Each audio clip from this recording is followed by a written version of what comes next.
So everybody, thank you so much for coming. I'm happy that so many has chosen to come to this very important event. Side event on the constitutional reform in Azerbaijan, where we raise the, I think, most relevant question that is this a step back to the past? We have some very good speakers, but allow me first to give my impression of the situation in Azerbaijan and also the discussion in the Council of Europe concerning Azerbaijan. It's very clear to me that the situation in Azerbaijan is clearly bad. And allow me also to remind you that when Mr. Aliyev actually visited the Council of Europe and the Parliamentary Assembly, he made a promise to the Parliamentary Assembly, to PACE. He said that he would engage in dialogue with the civil society of Azerbaijan. This promise he has not lived up to. What we have seen since then has been severe crackdowns on the opposition, on the media, on the freedom of expression. This is not living up to the promise made to PACE. Right now, there is a growing, and that's very rightly, a growing critique from the Council of Europe towards the situation in Azerbaijan. We have seen that the Committee of Ministers has taken a new and very serious step by underlining the obligation of Azerbaijan to follow the judgment of the European Court in regards to the case of Mr. Mammadov. This is according to Article 46.1. And we have also seen that Secretary General Jagland has gone so far for the first time in his period to set down an inquiry into the lack of implementations of the rulings of the court according to Article 52 in the European Convention on Human Rights. These are serious steps, these are important steps, and they are very needed steps that honestly should have been taken much earlier, if you ask me. So far, the pace have been lagging behind. I must say that I'm personally very ashamed about some of the statements made by the members of this assembly that went on the assessment mission to the recent constitutional referendum in Azerbaijan. Some of the members behaved as if they were an election observation, but they were not an election observation. I think it is a shame when there is a misuse of the good name of the PACE, and I think this really underlines the need for the PACE in general to step up concerning Azerbaijan, and I think it's extremely important that it has consequences when Mr. Aliyev chooses to violate his obligations to the Council of Europe and to abandon the promises that he delivers to us. That's my point of view. I will now give the floor to my colleague from Ukraine, Nadiya SAVCHENKO. So please welcome Nadiya. Thank you. Европейская платформа диалога есть одной из самых больших и самых действенных платформ для диалога. European platform for dialogue is one of the most important and workable platforms for dialogue. Но один минус этой платформы заключается в том, что в ней имеют право быть представлены только легитимные позиции, только позиция легитимных властей. There is only one disadvantage of this platform is that there are only positions of legitimate governments could be presented. Поэтому очень важно, что есть возможность проводить такие ивенты, где можно услышать гражданскую позицию народов стран, которые входят в Европлатформу. That is why events of this kind are very important, because during these events we have the chance to listen to the representatives of civil society from those countries, not only the governments. И очень часто можно наблюдать, что позиция народов и властей их стран во многом расходятся. And very often we see that positions of civil society and nations vis-à-vis positions of their government are different. У нас в Украине мы с этим боремся внутри страны. In Ukraine we are fighting against that inside the country Уже много лет. for many years. Но одним из рычагов действия может быть также для того, чтобы народ и власти нашли общий язык в гармонии и с европейскими ценностями, может быть платформа Парье Евросоюза. So the PACE and the European Union could be a platform for harmonization of efforts by civil society and governments in the countries. Вопрос только состоит в том, готова ли Европлатформа действительно не только говорить, но и действовать для того, чтобы приводить состояние стран, их власти и народов в гармонию. So the question is whether mechanisms such as European platform are ready. So it's not only words, but also deals to make sure that this kind of harmonization works. Все страны очень разные, со своей ментальной культурой. These countries are different in terms of culture and values. И задача европарламентариев, которые находятся здесь, как раз-таки искать эту золотую середину. And I think that the assignment for members of this assembly is just to find this common thread to bring them together and to make a dialogue. Для этого политикам очень важно слышать голос народов, людей и гражданских организаций. From this perspective, for politicians, it's very important to hear voices of people, civil society, and activists. Сегодня мы услышим такие голоса, и я надеюсь, что это будет услышано всей Европлатформой, и мы сделаем с этого выводы. Today we will hear those voices, and I hope that these voices will be heard also by other members of the PACE, and we will act accordingly.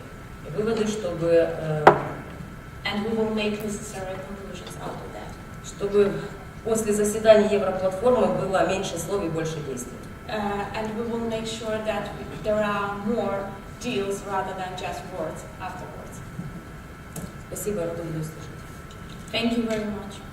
Thank you, Nadiya. It's so good to have you here, free of prison, and that underlines that there should be no political prisoners. I will now give the floor to Gulnara AKHUNDOVA from International Media Support. Please, Gulnara. Thank you very much, Nikolaj. Hello, everyone. I'm so happy to be here again and to speak about the problems. Unfortunately, it was very difficult to make sure that other members of Azerbaijani civil society will come and participate because they fear reprisals and intimidation for them being here and speak out. I must say that several of them have had to cancel their trip because they were seriously fearing repressions for them being here. So my colleagues will talk about the recently conducted referendum, which we all believe was a big, serious throwback to the Soviet time. But my short intervention will be about overall situation with freedom of expression, assembly and association in Azerbaijan. And as I said, that civil society in Azerbaijan, independent civil society in Azerbaijan is completely silenced. They are deprived from political life, from public participation. They are not invited to important events, including to those organized by Council of Europe office in Baku, unfortunately. There is an initiative called Dialogue between Civil Society and government in Azerbaijan, and this initiative is implemented by the Council of Europe office in Azerbaijan. But unfortunately, independent voices, such as, for example, recently released investigative journalist Hatice Ismailova and other civil society activists, they are not allowed to participate in that initiative. The legislation is very restrictive for the NGOs to operate. NGOs are banned from receiving foreign funding. And since the Venice Commission issued opinion in 2014 condemning the NGO legislation in Azerbaijan, there have been dozens of new amendments to that already bad legislation, which will further restrict activity of civil society in Azerbaijan. Media is increasingly under attack in Azerbaijan. I would say that the only independent media which reports on Azerbaijan and which has Azerbaijani reporters is based outside of Azerbaijan in Berlin, and that is the Maidan TV. This is just one example, or there's another independent media based in Strasbourg here. So media is forced into exile, so are human rights defenders and NGOs. And I will not speak that much here, but I just want to highlight again, and Nikolaj said that the steps have been taken by Secretary General Jagland, and the steps have been taken by the Committee of Ministers, and we are very grateful for those steps. But we really hope and we expect that further actions and support will be provided by a Parliamentary Assembly of the Council of Europe. Thank you so much, Gulnara. I will now pass the floor to Leyla ALIYEVA. Welcome. And so you represent the Center of National and International Studies. Thank you so much. First of all, I wanted to thank the conveners of this panel, Nikolaj, VILLUMSEN, Tini Cox, and SAVCHENKO, and also our colleagues from the international organization, Emin, HUSEYNOV, and Gulnara, AKHUNDOVA. I think it's a great opportunity to speak. I'll just start with the statement that Azerbaijan is a fascinating country, the people of which have proved few times during the last 2 centuries their democratization potential. And in this regard, against this background, which was actually confirmed by many prominent people from the West who were coming to Azerbaijan and saying how European is the society there,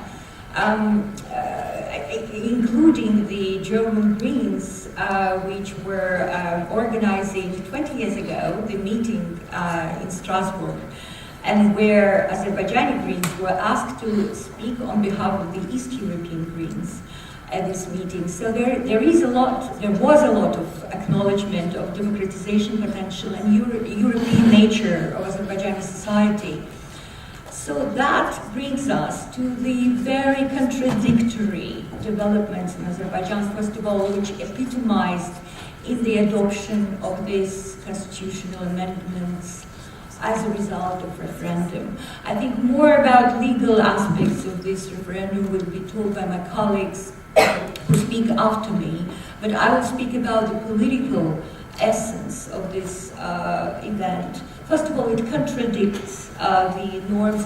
I will speak about 2 or 3 moments related to this. First of all, it contradicts the norms and values of the Council of Europe, because this referendum and these constitutional amendments, they don't lead to greater people's power, but rather they significantly limit people's power.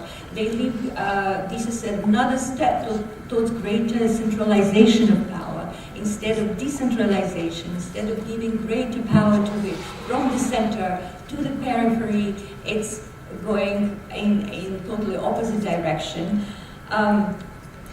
Second, it contradicts the even historical development of Azerbaijanis themselves, because they've been through a very difficult and very deep transformation of the country's society, people for 200 years. So these sort of arrangements was basically consolidate the Power One family is a great, great departure to many centuries ago. It's not even something which take you before the Soviet Union, because before the Soviet Union, 100 years ago, we had much more democratic and republican sort of state with a very liberal legislation. So, and the third thing, however, it doesn't contradict the regional trends which are taking place. I think Posner said a very important thing. He said, we see how day by one after another, the constitutions in our post-Soviet space are turned into the code of medieval slavery. And that's what we are observing. It's a trend, and the other thing it doesn't contradict, unfortunately, the rise of illiberalism in both Western and Eastern part of the world. And I think this might be the major concern for all of us, and should attract our common consolidated efforts to address this issue. And I also here. Thank you. Thank you so much, Leyla. Now we'll go to Mr. Erkin. GADIRLI. Yes, that's me. Sorry. Welcome. And you're a board member of the Real movement? Thank you very much. Yes, I'm a board member of the political movement called Real. That's a shortcut for Republican Alternative. Our chairman, Gulnara, has been in jail since February 4, 2013, and still there, despite the fact that the European Court of Human Rights delivered judgment in his case, and the Committee of Ministers adopted several interim resolutions, each time requiring his immediate and unconditional release. But here I will talk in my personal capacity as a lawyer, focusing on the legal aspects of the referendum and its outcomes.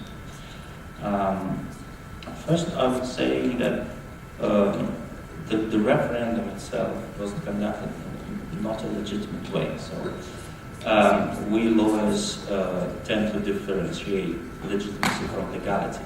Legality, of course, is a precondition for legitimacy. It's a necessary but not sufficient condition of legitimacy. So the very fact that something is legal doesn't mean that it's legitimate. Because legality is a formal procedure. Now, legitimacy of the referendum was very dubious because it came out of nowhere as a surprise in the middle of the summer. No one expected it coming. There was no discussion, no consultation, no even information about the intent to hold the referendum.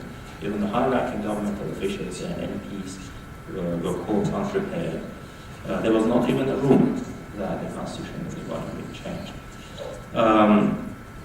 Then the draft amendments were sent to the Constitutional Court. That's the legal requirement, that before they put on the vote, the Constitutional Court should give an opinion, a positive opinion. As the Constitutional Court rejects the draft, they cannot put on vote. The Constitutional Court quite quickly gave its opinion, a positive opinion, and the justification for that opinion was very good. Lack of any meaningful explanation. In terms of explanation, one of the most important things which has severely damaged the legitimacy of the referendum was that the very initiator of the referendum, the president himself, never gave any explanation. Why he, for example, wants 7 years of term instead of 5. Why he wants the power to dissolve or dismiss the parliament. He didn't say anything during that period. So that fact is quite telling. It's quite indicative because there was no discussion, no debate, no negotiation, and the way the referendum was conducted was also not legitimate because no alternative views were allowed to be heard. No opposition group was allowed to get registered as an official campaign group, and even the government didn't use the airtime to campaign or to explain why they wanted the referendum. Also, the very way the bulletins were arranged, were quite difficult for ordinary citizens to make a choice. I'm a lawyer, I know what I was voting for, but when I saw the bulletin, which was this long and this wide, with a very rigid wordings, like this word should be replaced by that word in that article, which tells nothing to the ordinary citizens. So the people, those who came to vote, they vote in very uninformed way. So that's also a very telling, indicative factor, which severely damage the potential legitimacy of the referendum. Now, as for amendments themselves, of course, there are several of them. Some of them are pretty normal, but very few. Most of those amendments that put in additional risks and threatens the democratic development of our country, of course, concerns the political system. I already mentioned a few of them. One is that the president from now will have a power to appoint as many vice presidents as he would need or perhaps even wish. The new text of the constitution does not even put any limit to the number of vice presidents. Also, there is no sign of what would be their responsibilities. So it would be entirely up to the president to decide how many vice presidents he would want and what they will be responsible for. Instead of that, the Constitution provides for full immunity for all the vice presidents, immunity from criminal charges and different other sorts of legal procedures. So why was that? I mean, again, even to oppose something, you need to know a rationale for that. The difficulty of the Constitution, the irony, even the cynicism, is that you don't even know what you're actually opposing, because there was no explanation on the other side. The government kept silent all the time. One could even only guess, right? Now, the parliament, which has always been weak in a way when the elections were rigged in most of the cases, now the president will have the power to dissolve the parliament. Again, no one knows why. I mean, at least we cannot refer to any official statement or explanation why they want them to have that power. Because logically, this weak parliament is not no threat to the president anyway. Now, in terms of institutional memory, one should take that into account. Having vice presidents, we have a very bad, in our geography, post-Soviet geography, I would say, a very bad experience of having vice presidents. It was first introduced by Gorbachev in the late years of the Soviet Union.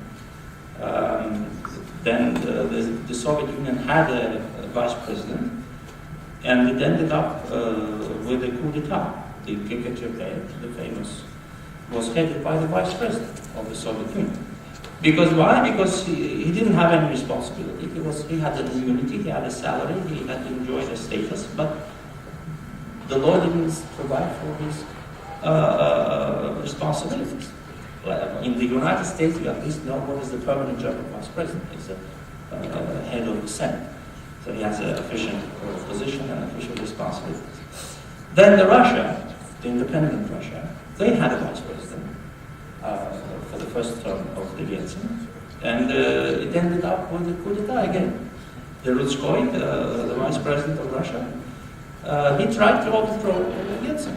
So when you have a vice president with no legally provided responsibilities but full immunity, it's quite risky for the country, and even for the ruling elite, I should say. So again, you can only guess what will come out of that and why they really needed that. Rumors say that maybe some family members could be promoted to that post. I don't know. I wouldn't take that for granted. Not necessarily could happen, but again, anything can happen. That's the problem. Now, we have a system where the cabinet of ministers is not responsible to the parliament officially. That's the text. All ministers are appointed solely by the president with no prior consultation with the parliament. Only the prime minister is officially required to be negotiated. Okay, I'm running out of time. That's all lawyers like to speak about. Should I stop here, perhaps? Will there be questions? Okay. Just for you to know, we have a very strange arrangement in the political system. We have a strong president, which is not just the head of state, but also head of executive power. Then we have a cabinet of ministers with a prime minister, not responsible to the parliament. So you could guess that this is a very strange one. You either have a presidential system with no prime minister, or a president as a head of state, but which is not a political actor, and then the cabinet of ministers, or council of ministers, depending on which country we are talking about, headed by the Prime Minister, fully responsible to the Parliament and actually coming out of the Parliament. Now, we have none of them. So in terms of separation of powers and balance within the system, this referendum had created additional risks. And again, I must say that I'm very worried about which direction this country will go. I better stop here. I have a lot of things to say, but the time should rest. Thank you. Thank you so much. There is many important things to say, but time is short, and we will take the last speaker, Emin HUSEYNOV, representing the Institute for Reporters, Freedom and Safety. Please. Thank you. Dear colleagues, dear friends, in 26 September in Azerbaijan we have third referendum since we are a member of Council of Europe. We are a member of Council of Europe family since from 2001. First referendum happened in 2002, constitutional referendum. Another one in 2009 and third one now in 2016. All these three referendums happened because current and ruling regime adopt our constitution according to the will from single ruling family. What's happened in Azerbaijan? From 1993 until 2003, we have ruling period from Heydar Aliyev, father of current president Ilham Aliyev. Heydar Aliyev is former Soviet KGB general and first secretary from Soviet Azerbaijan from 1969 until 1982. And this person come back again to political power in 93. His stay until his death on the ruling floor in 2003, and in 2003 ruling floor, his son replaced him on this ruling floor in 2003. And second time, when Aliyev elected Ilham Aliyev in 2008 on presidential floor, he changed constitution again. In 2002, constitution changed by his father, Heydar Aliyev, and adopted from his son interest, Ilham Aliyev. It's like he replaced him first on prime minister position, successfully organized election in 2003, and since 2003 Aliyev president, and in 2009 after his second presidential term, Mr. Aliyev changed constitution and cut from our constitution 2 terms presidential limit from one person. And I think we are one of the first member of Council of Europe family which is change constitution and cut this limit for one person. After 2009, in Azerbaijan started quite serious crackdown against civil society, and especially after third presidential terms in 2013 when Mr. Aliyev again elected as president, he decides 3 years later to change constitution again according to the interest of his own family. And right now in our constitution we don't have, since from yesterday, because Central Election Commission adopted all voting results, and today we have completely new political realities, and Mr. Aliyev's son, Heydar Aliyev Jr., allowed to participate in presidential election. And same thing happened in Syria when Father Assad gives vote to his son. But in Azerbaijan, it's happening in a country of member of the Council of Europe, happening something what we see only in North Korea. But what is different between us and North Korea? We are full member of Council of Europe. We have strong obligations, not commitments, especially obligations. We have strong rule of, and Azerbaijan just shows, not Azerbaijan, the ruling regime shows he don't care about European values, he don't care about his membership. And questions for you, for dear guests, who wants same reality is his own country? Is his first country is the Council of Europe, which is have 7 years presidential terms. If before Aliyev says it's not enough for him re-elected after each 5 years, now he's changed constitution, he has the right for participate, staying on the ruling floor 7 years. He's not responsible, and he adopted constitution to give this ruling floor to his son or other member from his family, because if before we have limit from 35 years, only 35 years old person able to participate in presidential campaign. Right now, if you are 18 years old and if you have higher educational studies diplomas from university, even from 20 years old person able to stay on the presidential position. But just I want to give example. If you want to apply for driving license from bus or tram in Azerbaijan, you must have first 5 years experience on the normal car. Without experience, nobody give you chance to drive and make the responsibility from 30 passengers in your bus. But if you are 20 years old, you are able to stay on the presidential position. And that's what happened in Israel. I want to stop my intervention, and we are ready for response to any questions.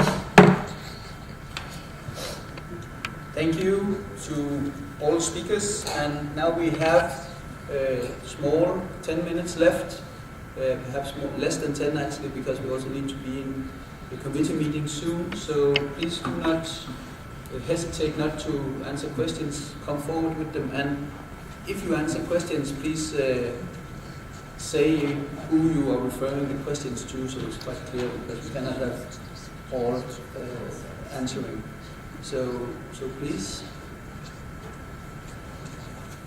I'm impressed by all the clever people here in the panel, and there's nothing to add. Of course, you should have the sports. There is a question, please. My name is Erkin. Microphone, please. Pardon? Microphone. Okay. Can anyone hear me? Okay. Yeah. My name is Erkin. I'm a German journalist, and I just want to ask, some of you said that the constitutional referendum came very sudden. So how long in front of the constitutional referendum has civil society been informed that things will happen, that the referendum will take place? Maybe the lawyer, Mr. GADIRLI, can answer. We have learned about that from the news, from the official newspapers. I think it was 18th of July or something. 18th of July. I'm not sure about the exact date, but it was July or something. And then in September 26th, we had the referendum. So less than 3 months, 2 months almost. And the whole process, I mean, the constitutional Post decision, opinion rather, and then the registration of groups, collection of signatures, and then campaigns, which didn't actually occur. So we learned about that on the very day that it was released in the news. And that's why I'm saying that it was legitimate, because there was no prior consultation or any discussion in the society or even in the parliament where the place it should be at. So everyone was caught unprepared. As I told you, I mean, even the governmental officials, many of them didn't know about the referendum idea and it was coming up. So that's why it was quite surprising. And Emin, you want to add? Yeah, I have additional remarks about legitimacy of this referendum. Azerbaijan government uses some international stakeholders from legitimacy, and even if PACE didn't send any observation mission to Azerbaijan, Azerbaijan president says, PACE sent observation mission, and 8 MPs which has come to Baku just day before referendum without any long-term assessment, just for short visit for voting day from 26th September. These 8 persons, and especially head of this group, give very interesting statement. He says, PACE member Alexander Nikolaj from EPP, representative from former Yugoslav Republic of Macedonia, head of delegation. He says, this is amazing step for democracy, which is, according for Azerbaijan civil society and Azerbaijan, this is shameful for PACE, says like this. And another people, which has come, 7 persons, also which is accompanied of this MPs, Andrea Rigoni from ALDE, Yanaki Stoiler from Bulgaria, Dominik Taczynski from Poland, Antonio Gutierrez from Spain, Stefan Schener from Austria, and Cesar Florin Preda from Romania. These persons, like 8 persons, come from half a day, and even only 1 person, Stefan Schener from Austria, Austrian MPs, find some critical details and electoral violations. Even he makes this note to this mission assistant document. Head of the mission says for everything perfect. And now we have lots of questions to these people. How is it possible for, even if PACE didn't give mandate, even Venice Commission strongly criticized this referendum and says so, this is completely against Council of Europe values, this referendum. These 8 gentlemen say, one of the representatives from this group says for, it's good, it's new step to democracy, and even OEC ODIHR didn't send long-term observation mission. Nobody comes from serious international stakeholder from electoral observation mission to Azerbaijan, and PACE just give mandate from assessment missions. I don't know how does this gentleman, Mr. Nikolsky, says for everything perfect. Even he didn't meet with any civil society also in Azerbaijan. Just come, how is it possible to give review about referendum or this electoral process if you come just for half a day? That's it. Thank you. Now time is really short, so if there is one more question, please come forward. Did you get an answer to your question? Yeah. Good.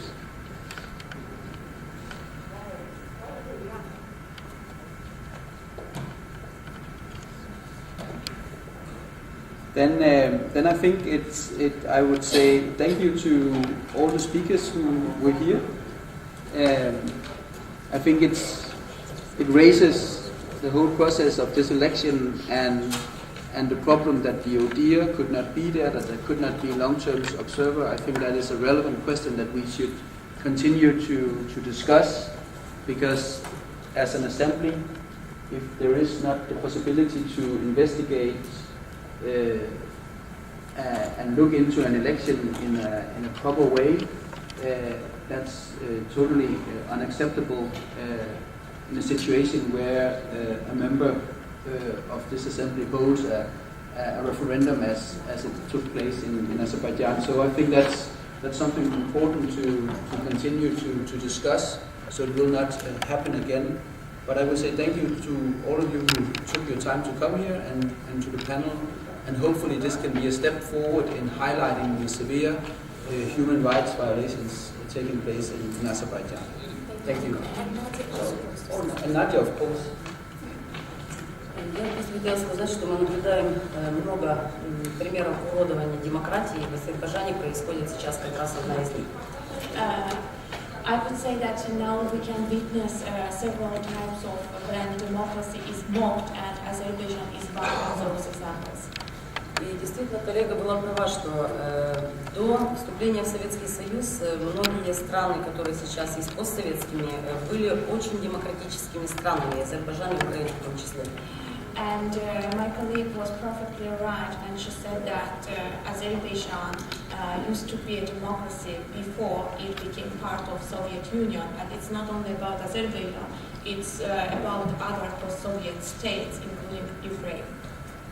Все, что попало потом под Российскую империю, в дальнейшем Советский Союз и сейчас под влиянием России находится, все действительно, во всем страдает демократия. And democracy is suffering. So everything what was under the Soviet Empire, Russian Empire, and now which is under Russia's control, is suffering from the lack of democracy.